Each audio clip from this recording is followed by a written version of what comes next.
بسم الله الرحمن الرحيم. Hello and welcome to Ramadan Diaries. This is our first episode of 2018 Ramadan, and today I will be speaking to Dr. Naail Mohammed Kamil on issues concerning Ramadan. He has actually lived in Malaysia for so many years, and I will be finding out from him the experience he went through in Malaysia. My name is Mohammed and shortly I will be speaking to him on issues concerning Ramadan and how we can manage ourselves in this year's Ramadan.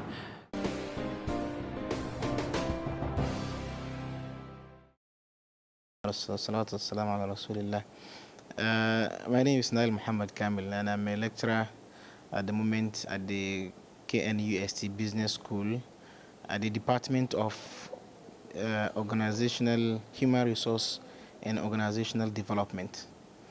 Yes, so that's something small about myself. Yes, it's true also. I was living in Malaysia for more than a decade, and I came back to Ghana now, and of course serving the nation. Alhamdulillah, I'm attached to KNUST, the Kwame University of Science and Technology. I know you have prepared for this year Ramadan. How far have you gone with your preparation? Alhamdulillah, it's a moment that almost all Muslims are praying for, to witness, and we pray that Allah subhanahu wa ta'ala gives us the long life to witness the Ramadan. Not only that, but also to live Ramadan as it is supposed to be. We do our best, inshallah, to practice and do all sort of things that we are expected to do in Ramadan, and also to refrain from all those that can in one way or the other spoil the rewards of this blessed month. So yes, in terms of preparation, we are prepared that we're going to face Ramadan. Inshallah, I think tonight will be the night that they will see the Hilal. If they see the Hilal, then inshallah tomorrow we have to start the fasting. So in preparation, one thing is to try our best, right, to live Ramadan the best we can in terms of doing the good deeds, increasing good deeds, like reading the Quran, giving a lot of sadaqah, right, helping others. These are things we do all the time, but we are expected to do it more, especially in Ramadan, because whatever we do in Ramadan, the rewards are in multiples compared to other months which are not in Ramadan. Before we come to that, what is the mood? How do you always feel when you hear that the moon has been sighted? Very well excited. Yes, whenever we are facing the month, I'm very personally, I'm very excited, and you can see that the mood and the environment will change.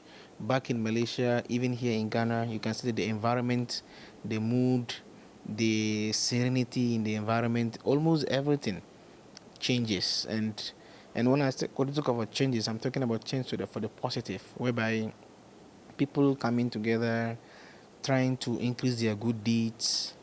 So personally, if you ask me that kind of question, I'm very well excited that Allah has, in His own mercy, has given us that blessings. It's a blessings in Allah's mercy to live to see. But there are many others who couldn't live to witness this particular day, and Allah has given it to us. So what else do you have than to give shukr, or what we say, be thankful and grateful to Allah for giving us this day. So since we have it, we really have to live it. So I'm very excited, and we pray that Allah subhanahu wa ta'ala give us the courage, the capacity, the ability to do it as we can, and as also the Prophet Muhammad sallallahu alaihi wasallam has taught us to do until the end. Does location really matter in Ramadan? People have perception that your location can actually affect your fasting in terms of the weather, in terms of the weather patterns actually really affects people mentally, psychologically during Ramadan. My question is, does weather or the location affect Ramadan? Actually, I can answer this question in two folds. Let me start with the first one. The first one is with regard to location, as in terms of the time difference. You know, we know in the world at the moment there are people who will have fasting. The minimum I think is around 11 hours in a day. Yes, in 11 hours in a day, and there are those who will fast like 12 hours. As in they will break fast. They will start the iftar, suhoor. They will start suhoor, let's say around 6 o'clock, and then they will break the fast, which is around 7:30. Countries like Malaysia, Indonesia are having that kind of experience. So they fast for instance around 11 to 12 hours.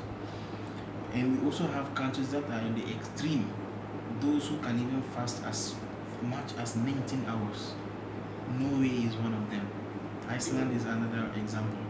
Now these kind of countries at the moment in this particular year will have what we call a very short, very long day. So hardly even at midnight they have what they call midnight sun. Alright, so the midnight sun basically is there. So you can see that even though they are in the how do you call it, is in the night, right? But you can see it's just some Sunday. So what happens is that they do suhoor, finish suhoor, let's say by 4:30, and then the time they do iftar is around 11:30. So you can just imagine. So for these kind of countries, they're going to have a very long Ramadan period, and other countries will have a very shorter period. Others will be in between. In Ghana, I think we are quite lucky to be within 11 to 12 hours. Yes. In terms of the weather, yes, weather, I mean, for some of our brothers and sisters who are working in the sun, like construction and others, they will face definitely harsh environments in the weather because of the hard work they have to do and everything. They need a lot of energy. Other people may not have that, but regardless of whatever, is the intention. Is the intention towards fasting that helps. Now the other part of it is, since you have asked about about the temperature and also how we do fasting, there are some research that shows that the temperature of the day together with the kind of food we eat has impact on our nerves, and our body. And people tend to be aggressive when they tend to eat a lot of red meat and they have a high temperature. And people tend to be very sober and very calm when they eat a lot of white meat. When I talk of white meat, I'm referring to like chicken or fish. And then they also have a subtle weather. So this generally, in terms of culture or behavior wise, people tend to be aggressive or calm based on the temperature and based on what they eat. So when you look at the world map, those who are in the eastern part of the world, for instance, Asian countries, Southeast Asian, Japan, Malaysia, Indonesia, all these Asian countries, they tend to be very sober because they eat a lot of white meat and they have a very stable, let's say, comparatively lower temperature in their countries. Now, in our countries, like in Ghana, most of the Sub-Saharan African, and also in Africa generally, and in the, call it, going towards the Middle East, we eat a lot of red meat. So a lot of red meat, our temperature is mostly a bit high. So you can see people are quite aggressive. When it comes to Ramadan, in this kind of situation, you see, definitely you'll find that in the afternoons or during fasting time, people tend to be a bit aggressive here. Because also with this, the temperature and everything in psychology, as is mentioned, plus the hunger. You see, so people around this part of the world tend to be very aggressive, and they tend to be impatient and tend to be, in a way, comparatively, having a higher temper compared to those of our brothers and sisters who are living in Malaysia or in Indonesia or in other parts of the world. Because of the kind of food they eat. The kind of food as well as the temperature. That's what the temperature shows. And now I'm adding another component, which is the hunger you go through and the thirst in Ramadan. So we tend to be a bit aggressive compared to those over there. But what is the message? The message here is that when we are aware, then we should know how to carry ourselves. We should be patient, right? We should be patient in dealing with each other, because patience in dealing with each other and everything is also part of the Ramadan. Ramadan is not only holding on from eating food or drinking water. No. Ramadan is even how you communicate with others. You see, how you even smiling is sadaqah. Smiling to your brother, your face of your brother is also part of sadaqah. Imagine when you do it more in Ramadan. And then when you are angry, even without, not even in Ramadan, it's among the qualities of people who have taqwa that they can suppress their anger. They can suppress their anger at times of anger, or they try not to be angry. It's mentioned also. Now, this is even not in Ramadan. What if it's in Ramadan? So you can see that in the communities we are fasting, but people tend to be aggressive and tend to be angry all the time because of this thing that's mentioned in psychology. But when we are aware, then we know how to take care of this. We know how to be patient in dealing with ourselves. And this, inshallah, when we do the good intention, is going to increase the rewards of Ramadan for us. So you have actually gone through two experiences. I mean, the Ghana experience and the Malaysian experience. You met a lot of people. I mean, you fasted in Ghana and in Malaysia. How the first time you went to Malaysia, how was it like? Did you miss Ghana? Obviously, home is home. Obviously, home is home. You not only the first time, until the last time even I came this year. Anytime is Ramadan, we always remember the time of our childhood, when is Ramadan, how we stay together with friends and do suhoor together, do iftar together, go around the community. I mean, it's something, it's lively. It's lively in our communities. That is not happening in Malaysia. In Malaysia, like I said, home is home. Over there, it does happen with different orientation.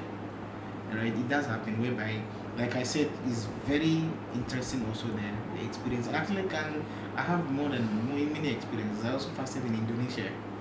In Indonesia is much more exuberant, if you understand what I mean, because Indonesia, Malaysia, they have a majority of being Muslims compared to Ghana. So even at the times of fasting, almost all shops are closed. All food, whatever shops, restaurants, all are closed.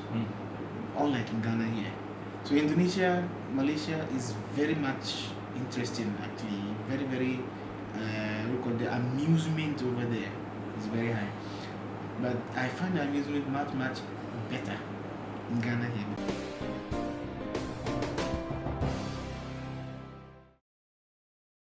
Exactly.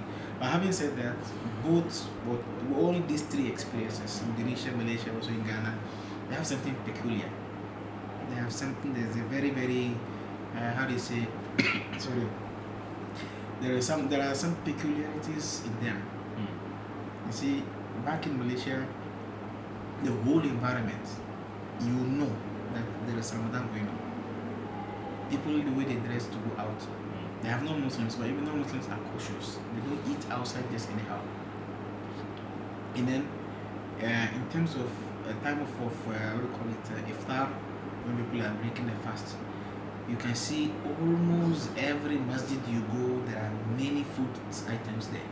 Except it's possible that you even do not remove your money to go and buy anything. And that's anything you want. Yeah, also that is happening here. Very good. I'm coming to the Ghana experience, right?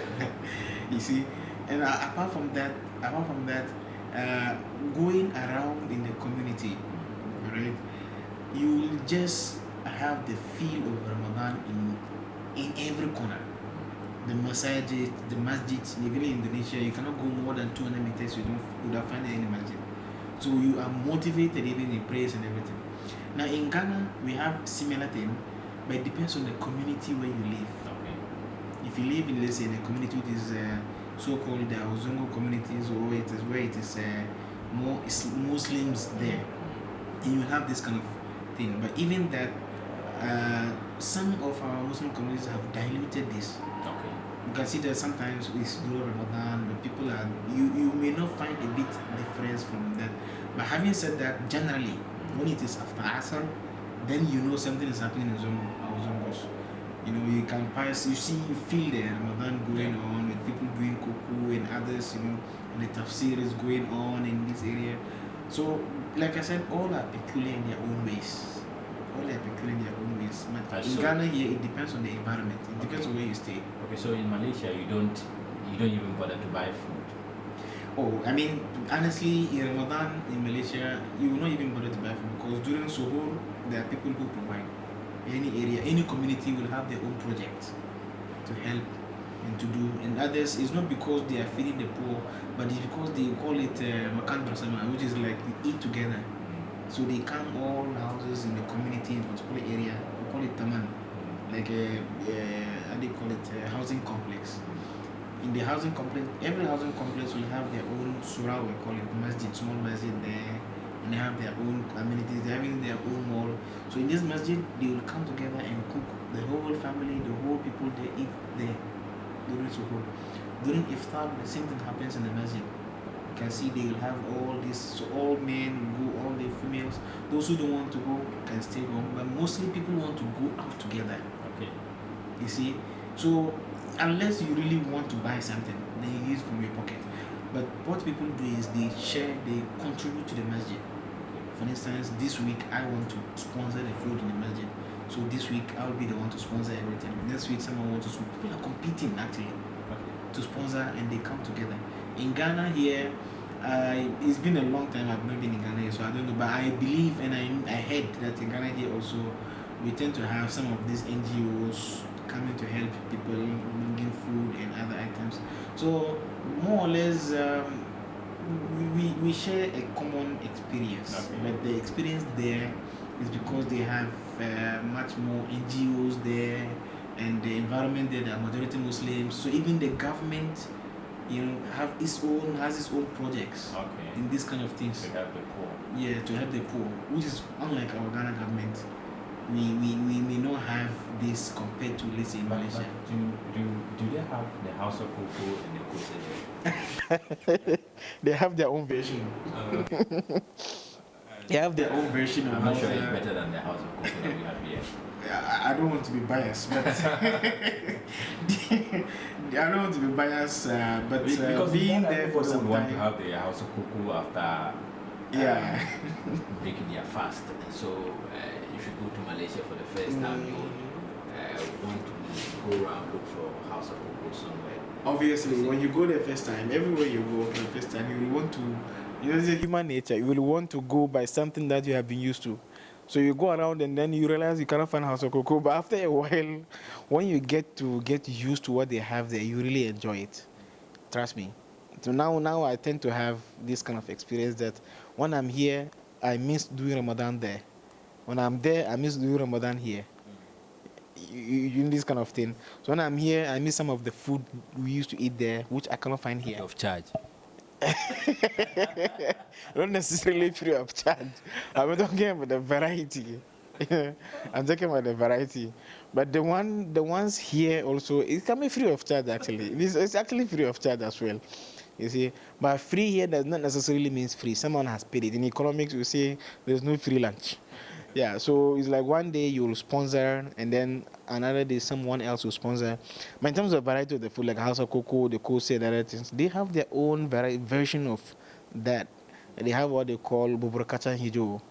They have what they call, you remind me of some of the names, you know, Nasi Ketupat. There are quite a lot. Even the What is that? Nasi Ketupat is compacted rice. It's compacted rice. They do it like, it's like our Fried rice. No, it's like our kosi, but that one is small. Put it together with, they use what do you call it?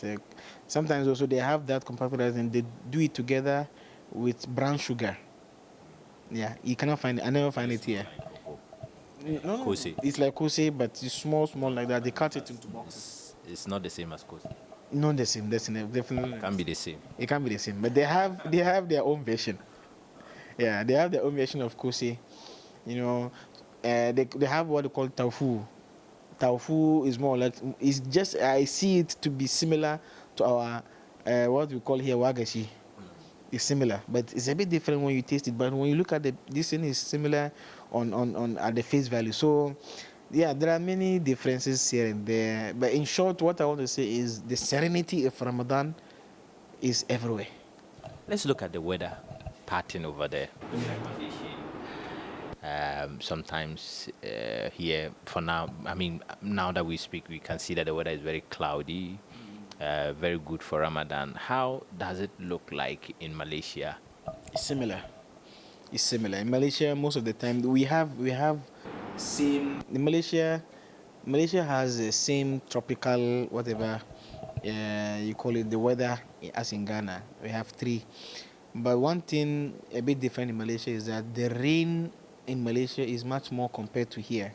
How cloudy it is. I'm sure they have a lot of rivers and Oh yeah, yeah. It's mostly in that area. It's archipelagos. In archipelagos, they have many islands that have what they call it sea borders or water borders. It's not land border like we and Togo and others. It's archipelago, so they have a lot of rain, a lot of water, a lot of rivers, right? Waterfalls, and they have a lot of rains compared to Ghana throughout the year. There was even one time, there's a specific time it will rain, like 2 o'clock. Just look at the time, when it's 2 o'clock, it will rain. wow. Yeah, in Malaysia, they have their kind of thing. And so, I mean, going back to the question, compared to Malaysia and Ghana, Malaysia, I can say, is considerably colder, or Ghana should considerably hotter throughout the year compared to Malaysia. In terms of rain, if it rains here, then it will rain like twice, I can say, in Malaysia. Yeah. So, do they have people who go around to beg in Ramadan as we have here in Ghana, especially when you go to some of the mosques? Mostly you will see people who come because of the food. They want to have some of the food because they can't afford to buy, or they have not prepared some in their various homes. Do we have those kind of people in Malaysia? In Malaysia, we have, all right, or should I say they have, because I'm here. Malaysia, they have. It is there in Malaysia, but it's less. It's much, much less, honestly. And it also depends on the locality in Malaysia, because in Malaysia also they have areas that are rural areas. In rural areas, you will find this, but to be honest, in Ramadan, it will be difficult because it will reach you. You don't need to go and beg. If you understand what I mean, there are communities that they may not even find someone to give in that community, so they have to go outside to the next community to give to someone else. So why else a person will go around to borrow? I mean, to beg or to ask for food, because it will be just there, right? They are blessed with that. In Ghana here, it depends on the community.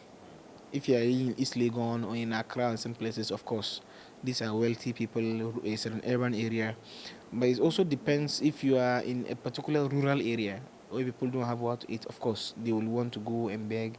So yeah, in Malaysia, you may not find much of that. I know they are blessed, but what are we doing wrong here in Ghana? That's a technical question. um, Basically, economically, when we look at the disparity, or what do you call the, in terms of the disparity between the very rich and the very poor. Ghana here we have very rich people, but the difference or the disparity between the very rich and the very poor is much higher here compared to in Malaysia. So this is why it's quite obvious here we can see people who are extremely rich, and the next door you see people who are extremely poor. They continue to become poor. Exactly, because of I can't say our system is like that. Generally, like people say in economics, this classical capitalism, it only enriches the rich, making the rich gets richer and the poor gets poorer. In Malaysia, another thing helping them is the Islamic system that they have. Islamic finance, Islamic banking. The Islamic finance system is such that the rich and the poor collaborate to work together. Wow. Oh, I mean, for instance, if you look at waqf, right? Waqf. In waqf is prepared in such a way that when you have something, you can give it to Allah. Give it to Allah. For the sake of our viewers, if you can tell us the full meaning of work. Waqf. Waqf is endowment. Yeah, that's the technical. I can say that's the closest meaning to that. That's endowment. So you can have this endowment. You can say, okay, I have this house. I give it to waqf. I give it to, let's say, the community for the community's benefit. So what will happen is we can use the work. We can get people who take care of it. So the process that come out of it, all the profit, whatever that we use that particular product that comes out of it, will be given to the needy instead of giving to the rich and people get to put pocket in their money, money in their pocket. No, this one goes to the needy, and then we still have some cost that we can run the facility with it.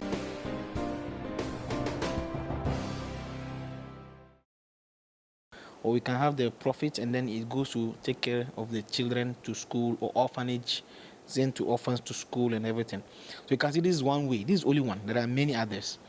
And then you see in the concept of Islam, like zakat, to give zakat, to give alms. You give zakat, you cannot give zakat to the rich. You must find a poor.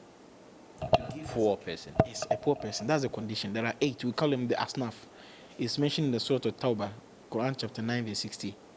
And then Allah has given the people who are considered, who are qualified to take zakat. When you look at all these people, you cannot find someone who is very rich in there, which is not so in classical capitalism. In classical capitalism, all the rich does business with the rich. If you are poor, no matter your business idea, they rather want to steal rather your business idea and leave you aside. That's in capitalism. But if it comes to Islamic finance, what they're using in other countries, I'm coming to answer where did we go wrong? You see, so they have this system whereby both the rich and the poor interact. They meet. The rich will have to give sum of money as zakat to the poor, which is compulsory if they have achieved the 2.5 based on the the standard that is given. You see, and even in this Ramadan, it will happen again.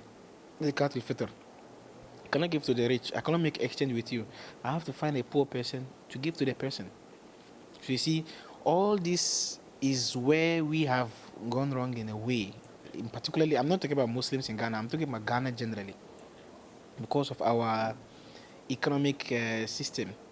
But having said that, also we know also generally there are people who have peculiar challenges in this country. Yeah. So before I come to my last question, when you went to Malaysia, what food did you miss? Everything. Bonku, fufu, cocoa. Yeah. All these food you miss them. Of course, where will you get fufu? We have the fufu. I know one of them came to mind. Yeah. But over a period of time. Bonku. Bonku. Yes.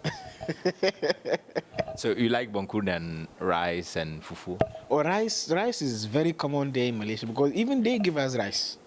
You see, most of the time they will ship rice from Thailand, from Indonesia, and the rest here. They don't have maize. They don't have maize. Oh, they have maize. And you see, interestingly, this is one thing I noticed. Most of the ingredients we have, they have. But what makes the difference is that the type of meals they used to cook. From rice alone, they cook several other meals. We will just cook it. The only thing we do is either we do jollof, white rice, and that's it. Or mutu or something. But they have several varieties they can prepare from rice. Some of the things, if they tell you it's made out of rice, you'll be very surprised. You know? But they have it. It's there and people are doing it. Here also, we also have other kinds of food which they don't have. But to be honest, from what I observe, the aspects, the kinds of meals they have there, we don't have it here. So when you said they have maize, right? Yeah, corn. Maize. Have you ever thought of preparing your own banku? Once you know they have maize and you've missed banku, have you ever thought of it? I have never thought of that because in the first place I don't know how to cook. I don't know how to cook. Perhaps I could have learned, but I don't know how to cook. So I've never thought of that honestly, but I think back in Malaysia we have a group of Ghanaians friends which we meet once in a while. Because of our busy schedules also there. But once in a while we come together as a group and we cook. Yeah, even that I hardly remember we cook banku, but only emutu and others. Yeah, Really enjoy. of course.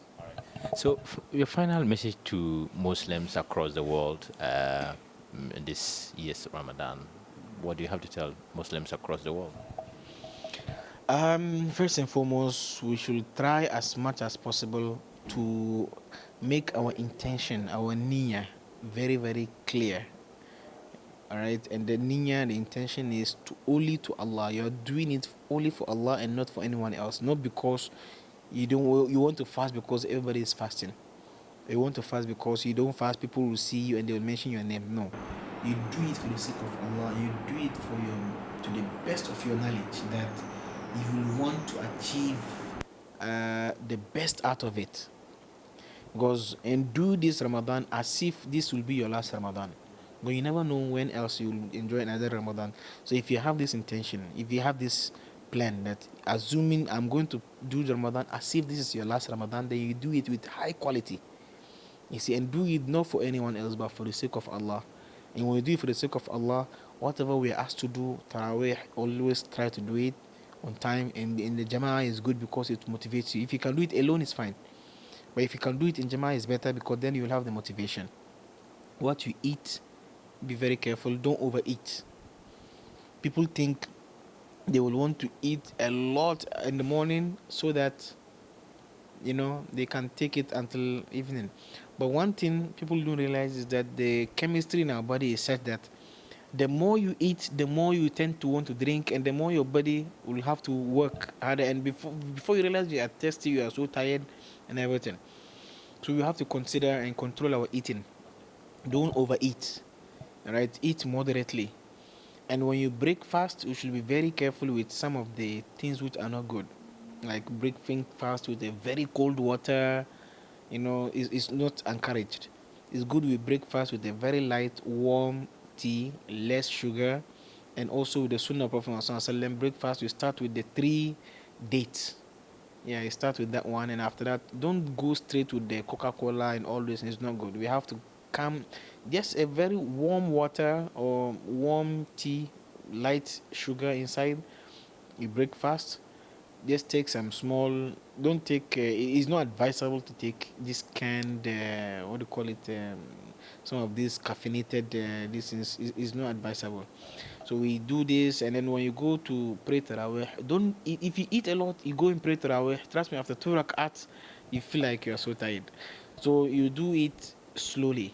You eat a bit, and then you go for Tarawih. When you come back, you want to eat lightly. You eat a bit light, and then you sleep. In the morning, don't overeat. You eat something small, and again, when you come out later during the day, is encouraged. Read the Quran all the time. You can try as much as possible. Finish the whole Quran in the whole month. You don't need to be reading every time now.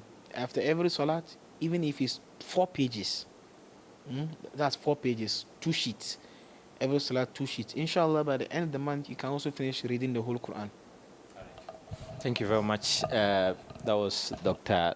Naail Mohammed Kamil. He has been speaking to us about this year's Ramadan. He shared his experience when he was in Malaysia.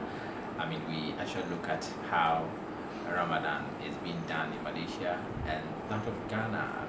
He explained how he went through when he was in Malaysia. We will come again with another episode next time, probably next week. Thanks so much for watching. My name is Mohammed. بسم الله الرحمن الرحيم